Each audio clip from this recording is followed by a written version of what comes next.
Well, good afternoon, everyone, and welcome to our Panther Families Virtual Family Week Coffee Talk. We've actually been doing these all throughout the summer months, and we decided then to continue them into the fall and thought certainly our Family Week celebration was another good time to schedule for these.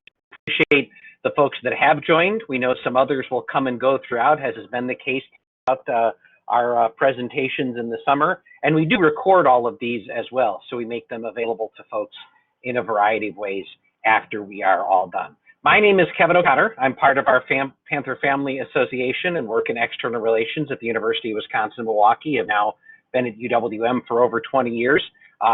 In different times, I would say I saw most of you during our orientation sessions this summer, but we were, of course, doing all of those online as well. But if you're back to another coffee talk, welcome again. If this is the first time you're joining us, welcome. We're going to run through a few basics. We do have some pre-programmed information that we're going to share on the wellness topic as we had sort of advertised this, but we'll have time to address other questions as well as we move throughout the course of this next hour. There are a few folks that have started to weigh in the chat. You can use the chat both to introduce yourself and share where you're from and anything about your student that you want. That's also where you can post some questions as you have them, either about things we're talking about or other things you'd like to see us try to get to over the course of our time together today. We do want to make sure everyone remembers, especially if you're new to joining these coffee talks, that our Panther Family Association is here to help you help your student through their journey at UWM. We're here to build partnerships, bring our parents and other family members together with the university, all in the benefit of your student, to see your student be successful, see them be engaged, and really help you learn where you can direct them to get some of the assistance and other information that they may need. So what we're going to try and accomplish today, as we've already been doing, a quick overview of our Panther Family Association. We'll do a few quick checklist reminders, and then along our wellness theme today, we're going to hear from University Counseling Services. We're going to take a short meditation break. We're going to hear from University Recreation. We're going to talk about some of the things that you can do to help your student thrive in the first 6 weeks.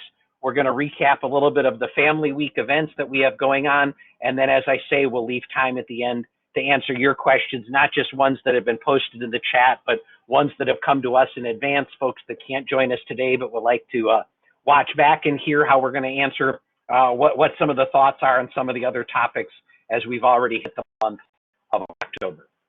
So our Panther Family Association, as I mentioned, it's your connection to the university. We don't charge a fee to be a part of the association, and we do our best to share timely resources with you to help your student. We now have over 11,000 names on our email list, and currently you're getting news updates from us about twice a month or so as events warrant. Right now, a few extras with some Family Week celebration information, but generally every week to 2 weeks we're doing a newsletter because obviously there are a lot of topics to keep you up to date on.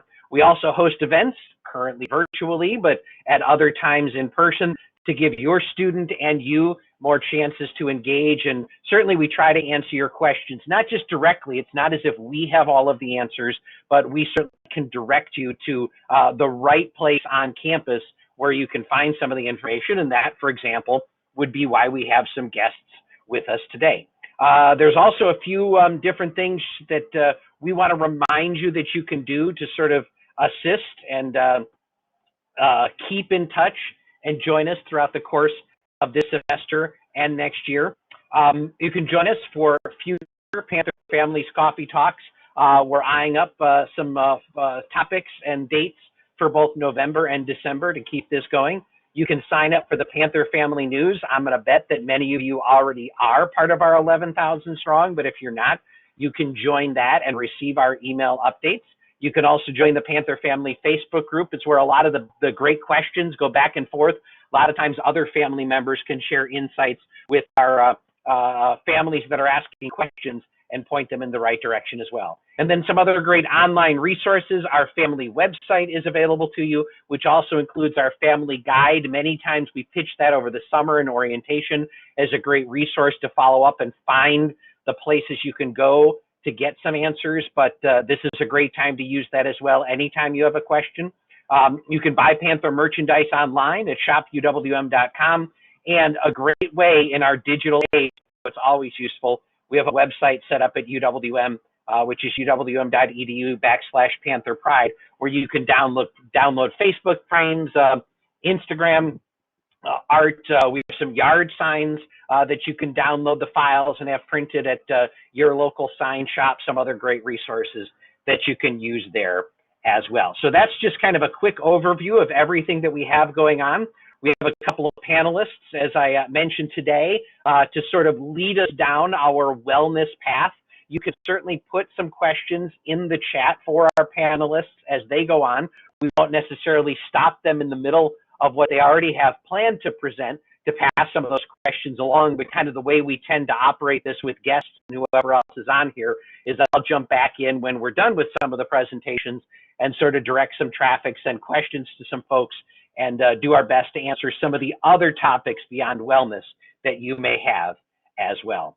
So now is a great time for me to go ahead and begin to step aside. We turn our attention to a focus that we know is important for parents, not just for yourselves, it's important for all of us wellness, but really gearing up to hear some information about how you can assist your student and some of the resources that are available for students as well to make sure that they are taking good care of themselves during this unique time. And so we welcome in Carrie from our University Counseling Services, who will take over now and talk a little bit about some of the great services we have to offer, and I know lead us through a short meditation.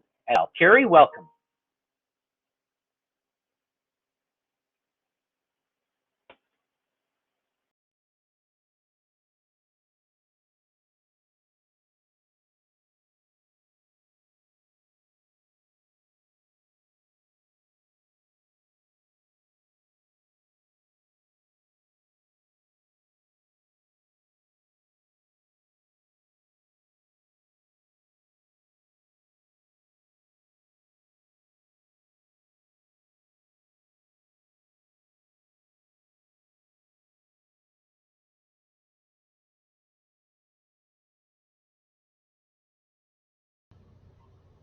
Okay, thank you. I was on mute.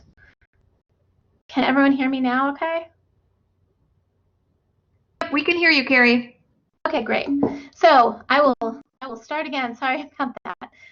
My name is Carrie Fleiter, and I am the new director of University Counseling Services, and I am brand new to the Panther family. So I joined UWM about 2 months ago, a little over 2 months ago, and I come here from previously other institutions at their counseling services. I was the director at University of Vermont last year, and then I had been an assistant director of counseling and consultation service at The Ohio State University prior to Vermont. So I'm really glad to be back in the Midwest, and it's been a pleasure getting to know folks and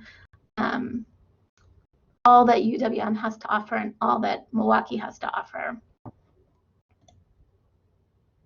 So first things first, we are the counseling service, and we serve all students who pay the segregated health fee, which is most students. And we're located currently at the Northwest Quadrant building, and we're on the 5th floor. I'm going to talk a little bit, just give you a little bit of an overview of what we do in our services for the next few minutes. So we are available Monday through Friday, 8 a.m. to 4:45, and we see all undergraduate and graduate students who access us.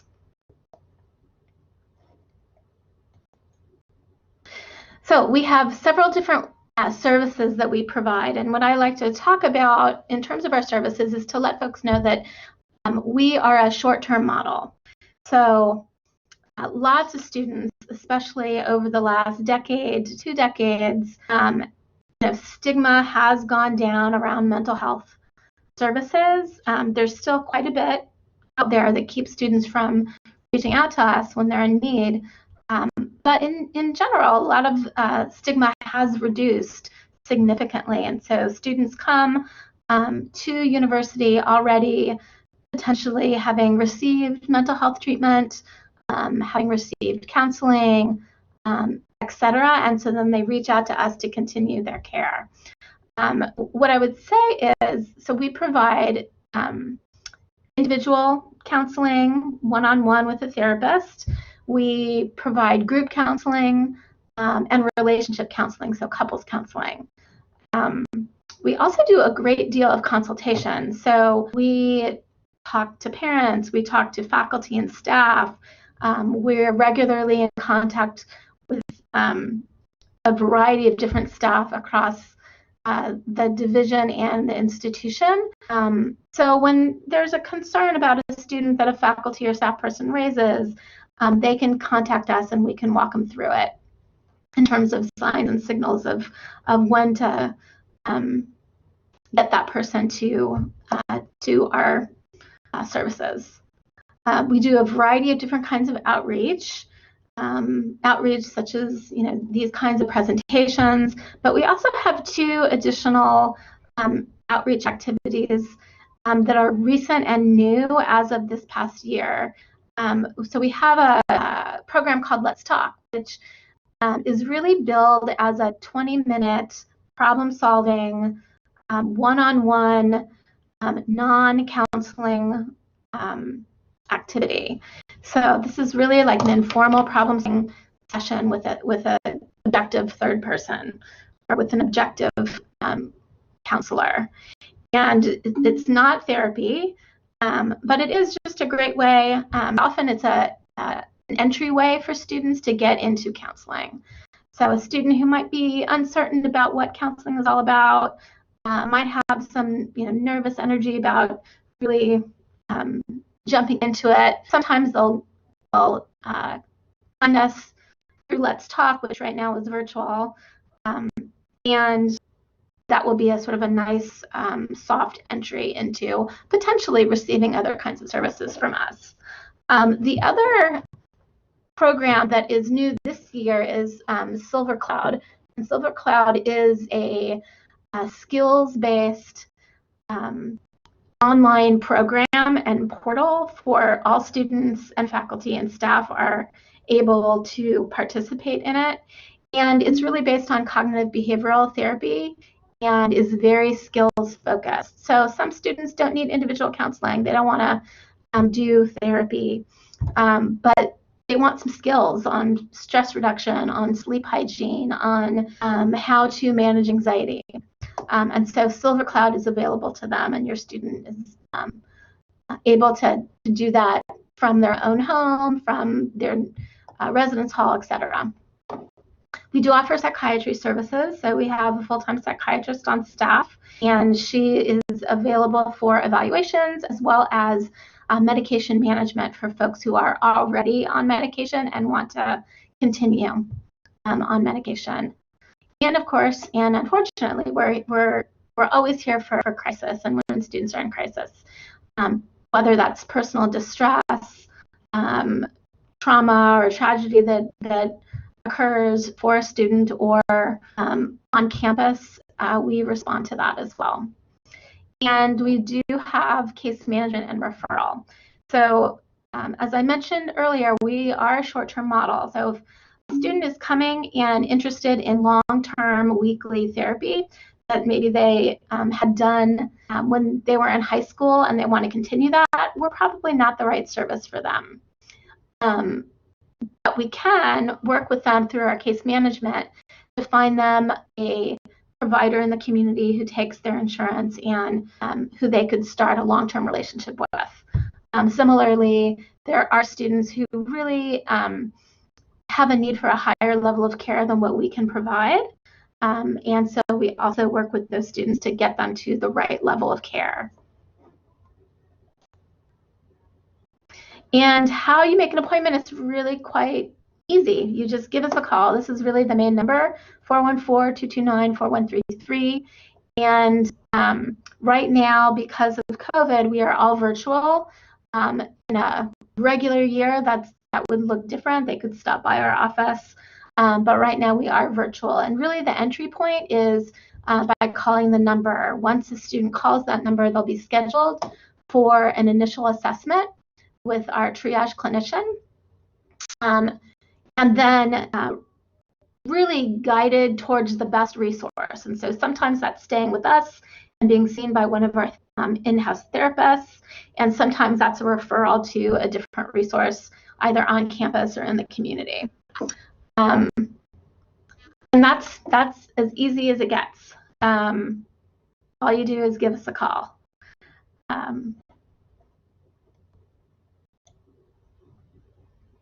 Okay, so that's just a little bit about what we do and the services that we provide. And I'm happy to take some questions about that before I go into a little bit of a tutorial about meditation. I can just pause here for a moment if people have particular questions. Yeah, if you do have any questions, you can go ahead and post them in the chat, and we'll keep an eye on that. But Carrie, go ahead with the short meditation tutorial and presentation, and we'll chime in afterward if folks have any additional questions. Okay, so what I'm going to do for you all today is walk you through essentially 3 skills. I'm going to teach you 3 skills in about 5 minutes. But these are really great skills for decompressing, really practicing some mindfulness. So the first skill I'm going to talk about is diaphragmatic breathing. The second skill is heart rate variability. And the third is meditation. And so I'm just going to walk you through it like I would walk a client through this process. So the first piece is diaphragmatic breathing. So most folks, when we get anxious or stressed out, our breath gets shortened and faster, and we tend to breathe from our chest. Diaphragmatic breathing is breathing from your diaphragm, or basically your belly breathing it's called. And so if you're here with me, what I would suggest you do is place one hand on your chest and one hand on your belly, and see if you can only have a hand on your belly move when you breathe. Try to focus on your breathing so that your lower hand is moving. And maybe somebody can give me a thumbs up when that feels comfortable.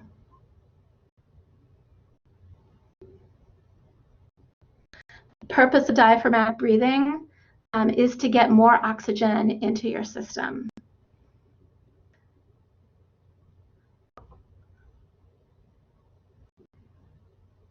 Okay. One quick way to know where you're breathing, sometimes it's difficult to do that sitting up. It's easier to breathe from your diaphragm when you're laying down in a horizontal position, or if you take your hands, place them behind your head, and pull your elbows out as far as you can then feel the air coming more from your belly. That's a little quick tip. The second piece is heart rate variability. And heart rate variability is actually a very cool tool. I don't know if folks are familiar with it, but essentially you can control the rate of your heart by controlling your breathing. And the way you do that is by slowing down your breath and practicing having very long, deep breaths. So what we're going to do, I'm going to walk you through this, is I'm going to have you inhale on the count of 3, hold it at the top for like a half a beat, and then exhale on the count of 3. We're going to do this together. And again, breathing from your belly. So inhale, 1, 2, 3. Exhale, 1, 2, 3. And inhale in your nose and exhale through your mouth. Inhale, 1, 2, 3. Exhale, 1, 2, 3. Inhale, 1, 2, 3. Exhale, 1, 2, 3. I'm going to be silent for a moment and let you practice. Give me a thumbs up when you feel like you've got that.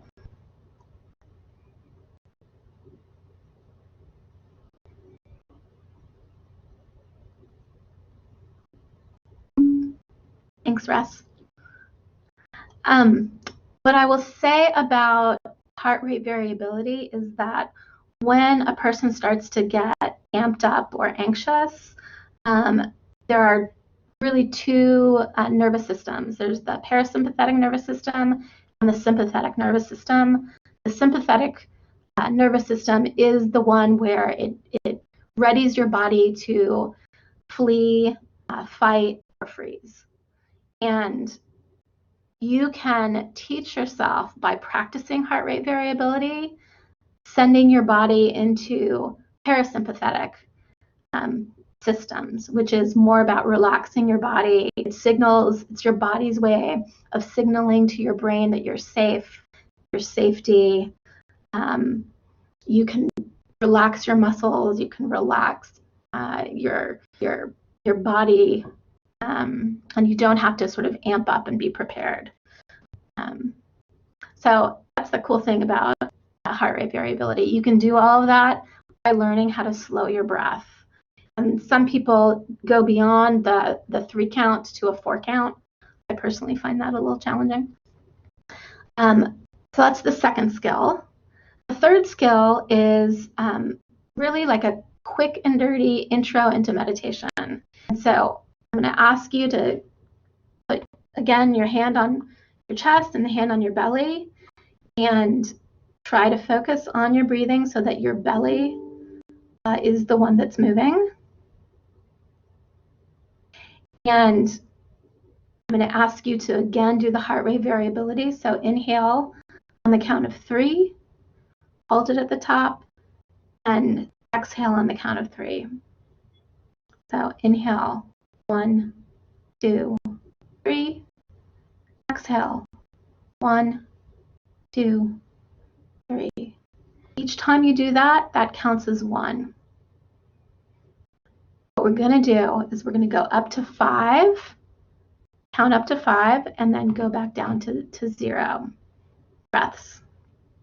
I'm going to kind of walk you through it and have you do it while I do that.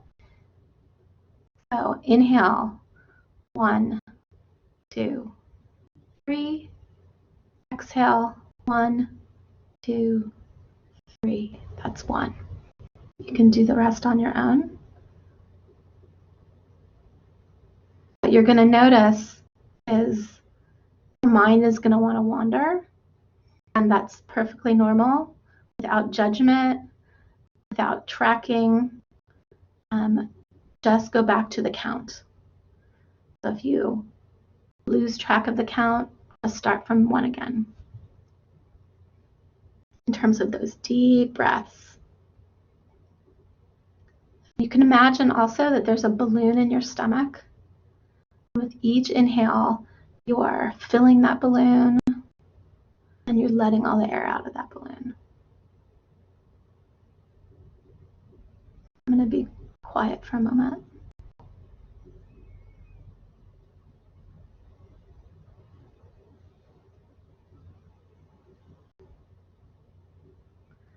Again, your mind's going to want to wander.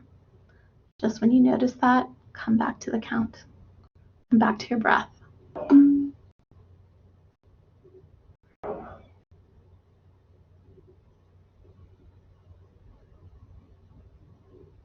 Okay. When you're ready, if you closed your eyes, you can open them and come back to the room and notice what you're hearing, what you're seeing, what you're tasting in your mouth, what you're feeling in your body. Okay. So that third piece is real quick introduction to meditation.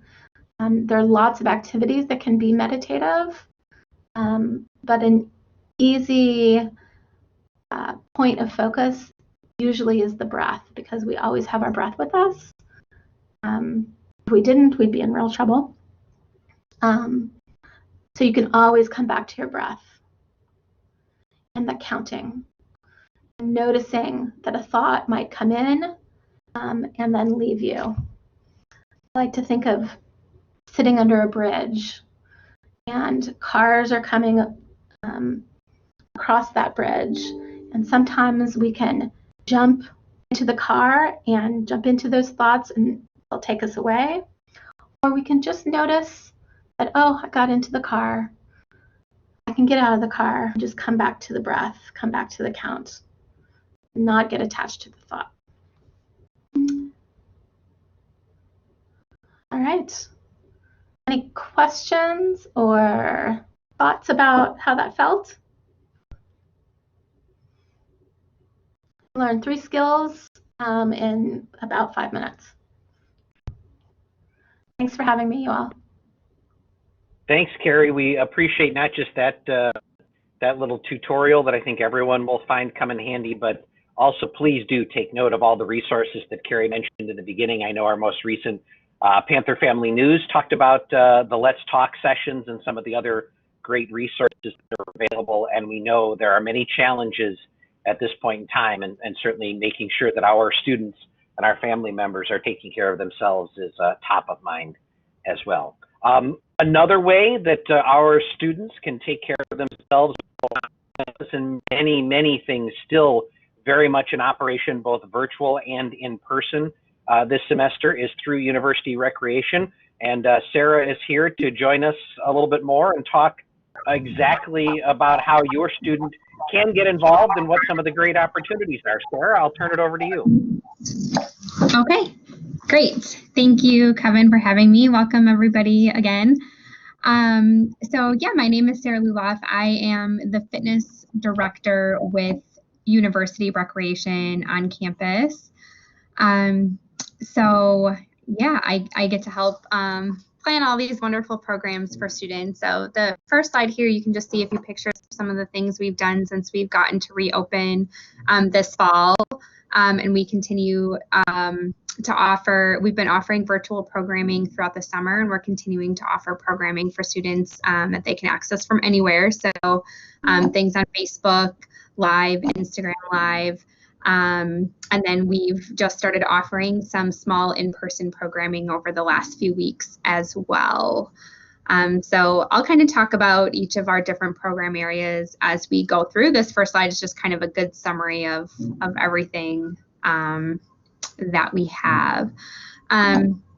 So this is a picture of our facility. If you haven't seen our facility on campus before, any student that has paid the segregated fees, which is I think just about every student that's on campus or taking online classes, they do have access to our facility automatically just with their student ID.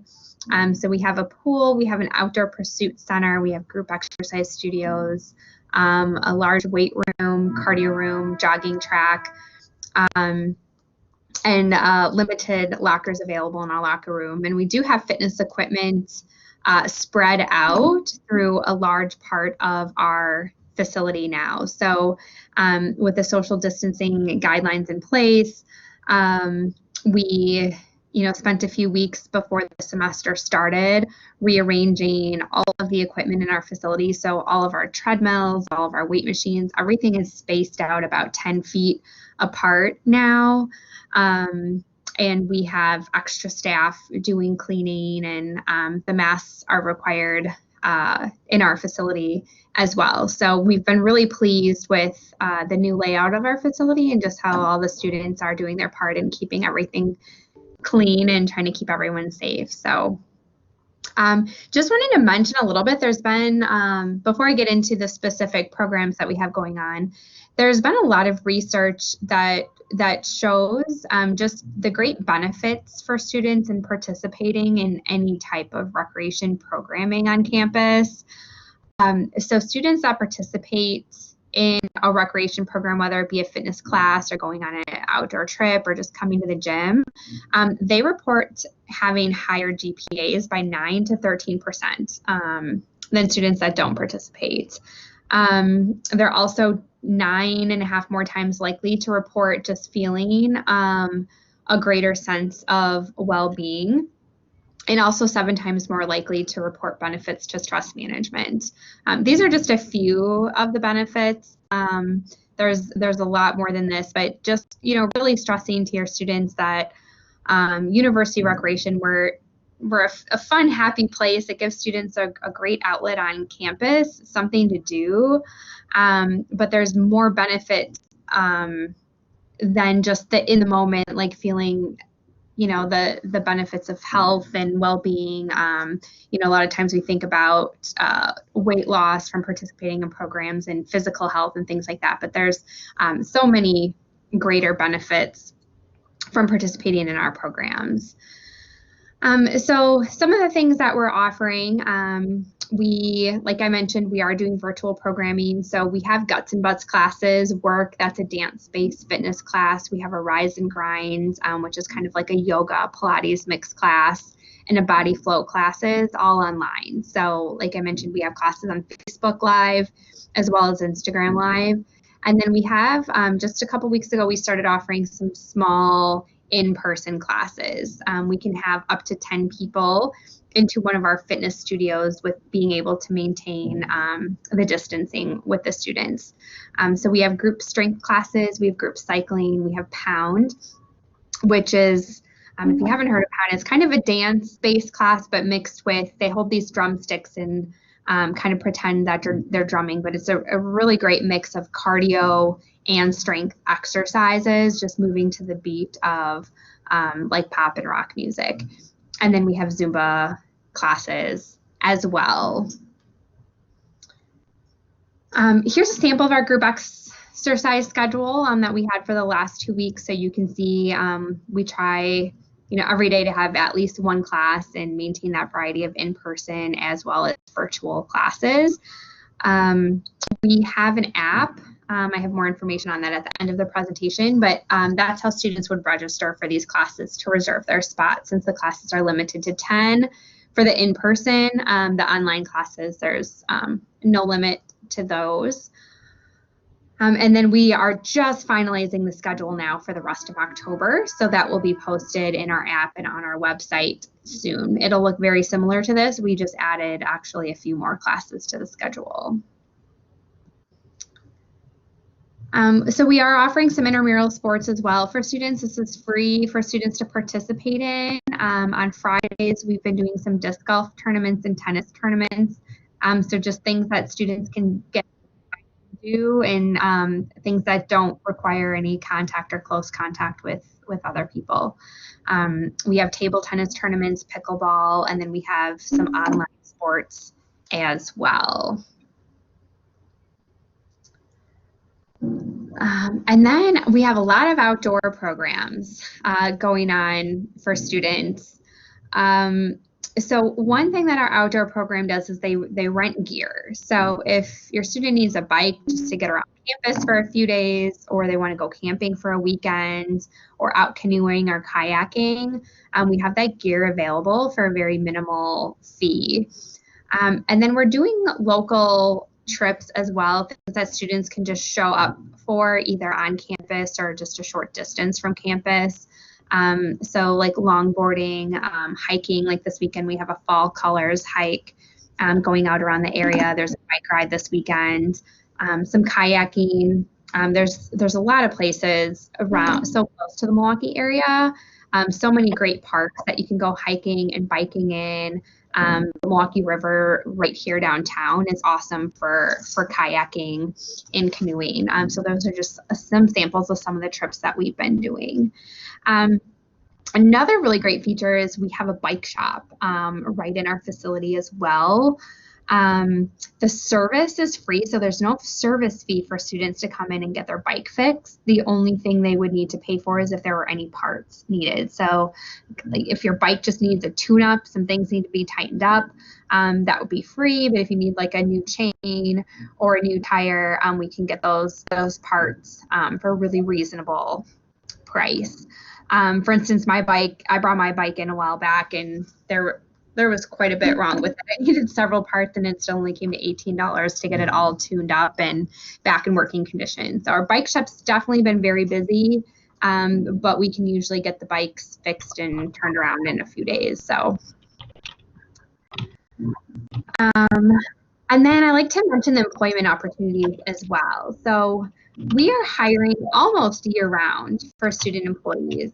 As soon as someone emails me and I say, oh, we're completely well-staffed for the semester, I feel like something happens where we need to hire more students. So, student schedules change, they get busy.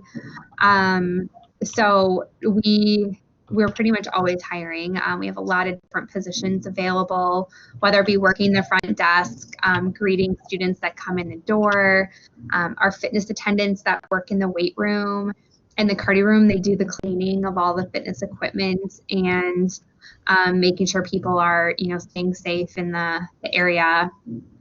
We hire students to do personal training and teach the group fitness classes, lifeguards, and sports officials. So any of those, I see all the links here. Thank you, Catherine, for posting those to apply for any of those positions.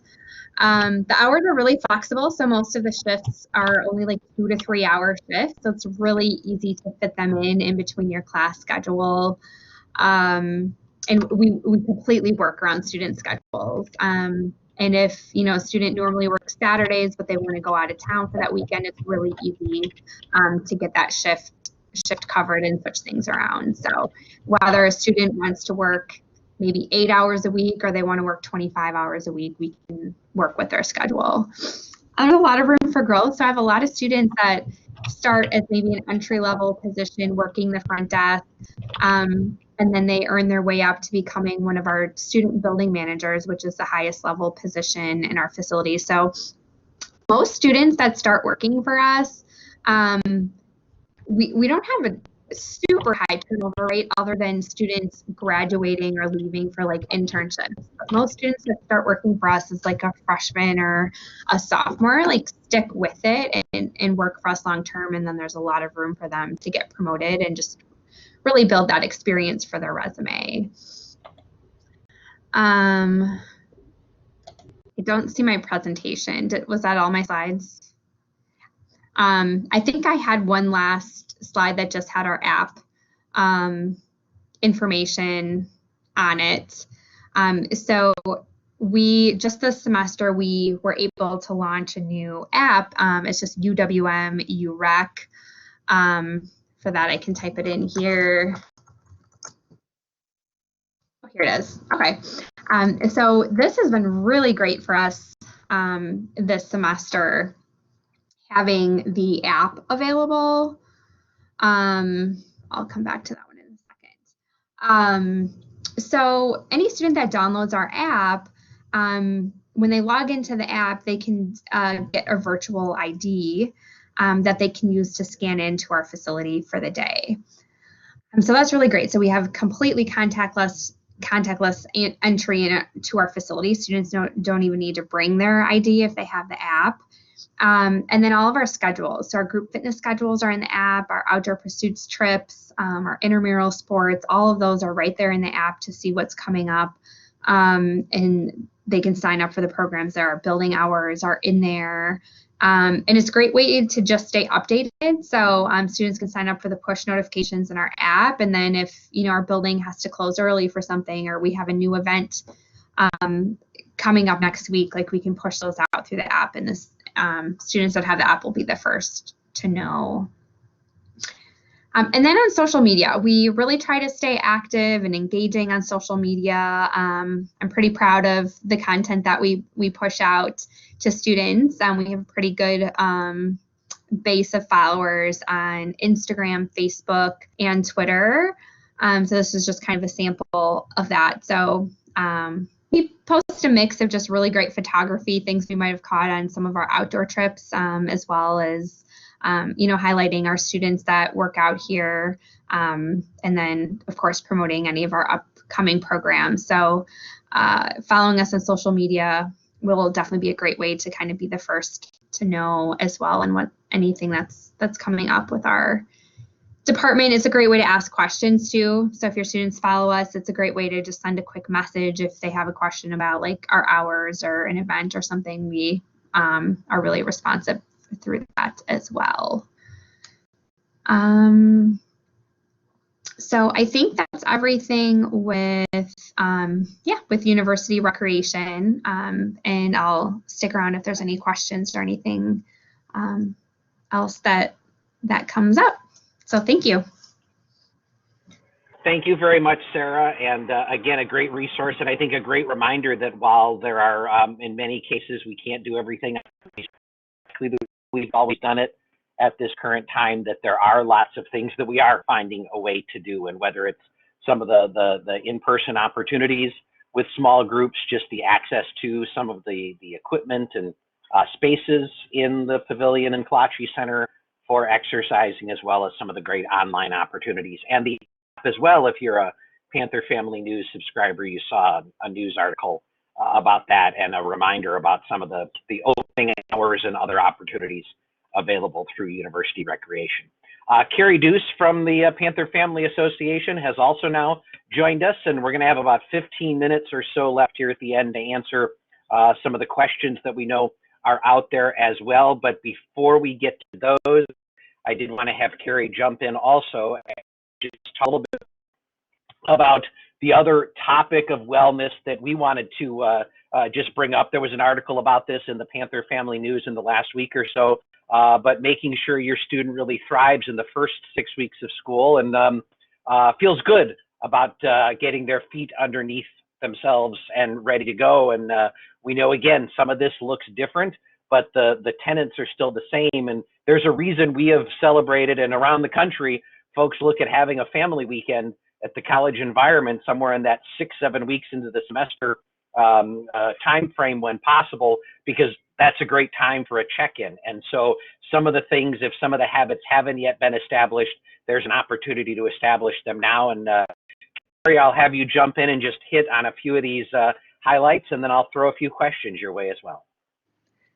Great, thanks, Kevin. I just wanted to kind of highlight here, and Catherine, thank you for putting the link to the article in the link into the chat. A few of our most important tips, especially for newer parents, but certainly we know students could be struggling at any point or with a shift to online learning or a more hybrid model. And so each year we try to share things we know help students be successful, especially as they transition into that driver's seat of their education when they come to college. For some students, it can just be a huge jump from high school to the rigor of college education. And so, certainly most important is that you keep connecting with them, whether it's talking on the phone or texting. Maybe they're still living in your house, but that communication looks different. You certainly want to be talking with them and asking how things are going. Find out if they're making friends. Maybe they're participating in activities in the virtual student union. Maybe they've joined a student org. September's a big recruitment time. So if they haven't found one yet, maybe they could still be looking out for ways to connect outside of the classroom. Many students struggle with time management, and our observation is that's even more difficult in an online environment. So really thinking about how students can plan their day or plan their week, and how are they making sure they're keeping up with their projects, making sure that they're finding a job if they want, or finding other ways to connect. So definitely that time management piece is critical, and there are a variety of events both in person and online available on campus this fall. Students' schedules change quite a bit, and so good habits is really critical. Are they sleeping? As you heard from Sarah, are they exercising or taking advantage of some of the outdoor activities? And then are they eating well? So all those habits that you could monitor when they were living under your roof, are they continuing those habits now, or how are they changing?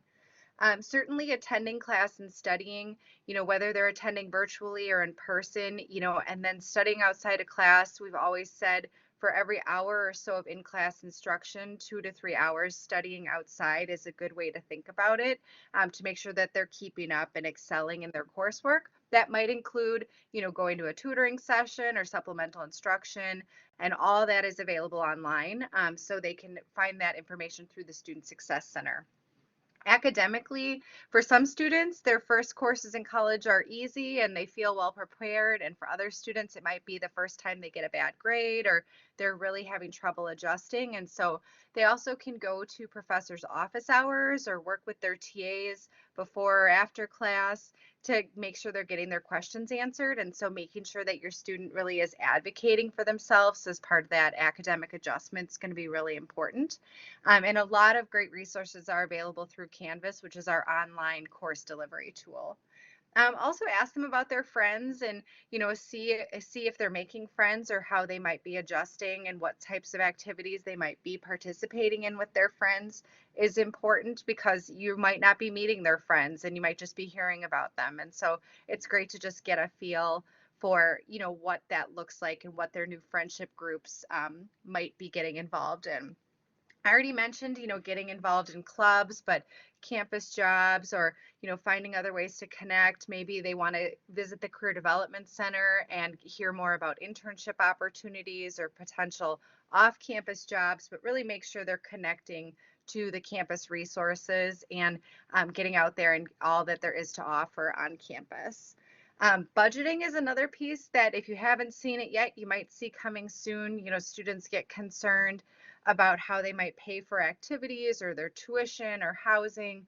And so, if they need to check in again with financial aid midway through, this could be a good time to do that. A lot of times that's why students want to get a campus job, is so they have some extra spending money. And just a little shout out that the FAFSA for next academic year became available October 1st. And the earlier you fill out your FAFSA, the more student aid you might be eligible for. And so certainly look for that. The scholarship deadline for next year for many scholarships is also December 31st, 2020, so the end of this year. So making sure your student is spending some of that time applying for scholarships. We talked about different resources. Sometimes students get confused and they're not sure who to ask. So if they live in the residence halls, have them reach out to their RA. And if they don't live in the residence halls, the Student Success Center offers mentors to any students who reach out. And so those are two great resources for your student. And then, finally, you all are here, so we know you're probably in our Facebook group and you're getting articles through Panther Family News, but making sure you're staying engaged. And we'll try to keep that information up to date with you. And we try to include articles that are pertinent to the time of the month that you're getting the information, so you can help your student. Additionally, a couple of helpful resources that are out there for students you've heard about. So reaching out through counseling, the Let's Talk series, things you heard about earlier, and for you, the online family guide, so that you have that information you might need about academic resources or athletics, technology, career planning. You'll see lots of different ways that you can reach out and help your student reach out through that Panther Family Guide, which is available on our website. So that's just a little overview. I'll turn it back over to Kevin so we can get some of these questions queued up and get you answers. Thanks, Carrie. And yes, we'll hit on a few of the things. And pardon me, I think you're the best person to kind of guide us through a few of these things in our final moments. There's been discussion in a few times, as there has been a number of cases over the first 6 weeks or so of the semester at UWM about food service, specifically in the residence halls. And I know that we have certainly reached out to get more information. I know you've been in touch with lots of people in our families group trying to share back information, but also actually for some other reasons, you got some behind the scenes look, if you will, of kind of how some of the operations are working. Perhaps you can just share a little bit of what you know and have learned about how our food service operation is evolving as best it can through this unique circumstance. Yeah, actually Monday I was just on a tour of our food service operation, and I think that certainly they are reacting to feedback. So the most important thing that students or you as family members can do is send information in through the contact us form on the food service website, and we can get that posted here. I think that having healthy food options always looked different to students when they could walk up to a salad bar, which of course you can't do right now. You can't make your own sandwich. Everything has to be pre-ordered. So we encourage students to plan ahead and really look through those options, and then to provide that feedback to food services. Hey, we'd like more options that look like this or look like that, so that they can make those adjustments. I also think some of the off-campus offerings, restaurants that do take the meal plan provide some additional great options. So I think students probably need to plan ahead more than they used to. You know, a student who lived in the residence halls last year could just walk into the cafeteria at any time and sort of figure out, oh, I'm going to just grab this or that. And now they really need to be a bit more thoughtful. And that can be a huge adjustment, especially for students who, you know, before could just go into your pantry and pull out the healthy food options that you made available for them. So again, I think the main piece is feedback to food services, and then really thinking thoughtfully about what are they going to eat for the day or the week, and how do they make sure that they have the food that they want to eat available. I've also seen some great discussions in the family group about, you know, grocery shopping or how students can supplement. And that's not different from other years. You know, students do like to have certain comfort foods, and maybe that's you sending them a gift, you know, a care package or a gift card for Pick and Save or one of the local grocery stores. And so those are just a couple of tips. Thanks for that, Carrie. Again, we hear what folks are saying. We certainly continue to reach out and share the questions, the concerns. But I think, as you'll often hear us say on any topic, we cannot stress enough that your student in particular, reaching out and being their own voice for what they're looking for and what they need to the people that are present with them is certainly that's a great strategy for academic success, and that's a great strategy for personal success as well. Another topic that I know lots of folks are asking about now, probably as we all see the calendar turn to October, we start to think about times ahead, and we realize the holidays are coming, Thanksgiving is coming, the second semester classes will be posting soon. We'll be looking ahead to what a lot of that looks like.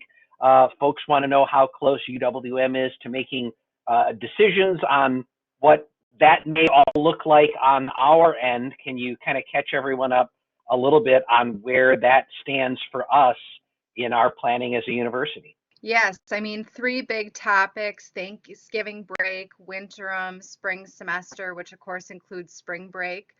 We discussed those in UWM's Emergency Operation Committee on Tuesday. That's a group of, you know, about 100 employees from so many different areas that really work through our COVID-19 response. And so those questions have been submitted to the Chancellor's Cabinet, and we're hopeful that we'll have, if nothing else, some timelines available by the end of this week or early next week to share with students and their families.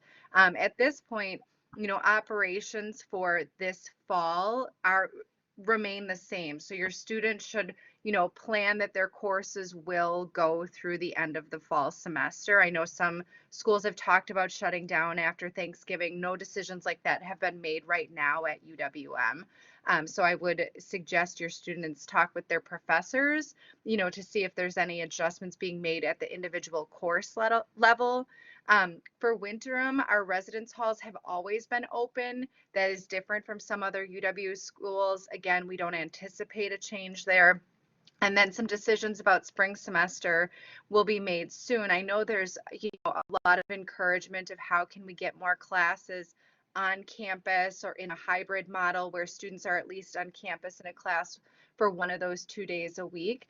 And course registration does happen or begin at the end of October into November. And so certainly those final decisions will be made soon. So as soon as we know, your students will know, and we'll forward that information to you. So you've got answers to all those questions, but do know those have come up in the campus planning meetings, and we do hope to have answers soon.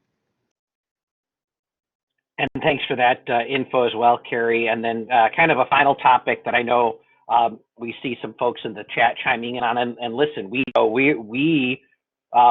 feel disconnected from the families, right? We'd be gathering everyone on campus this weekend to celebrate Family Weekend and seeing people that we would have seen this summer and see them back on campus. Look, it's totally different. We're all not feeling that same level of connection. And yet, obviously, we can very much both empathize and sympathize with the idea that you come to a new place, right, and you're trying to make those connections.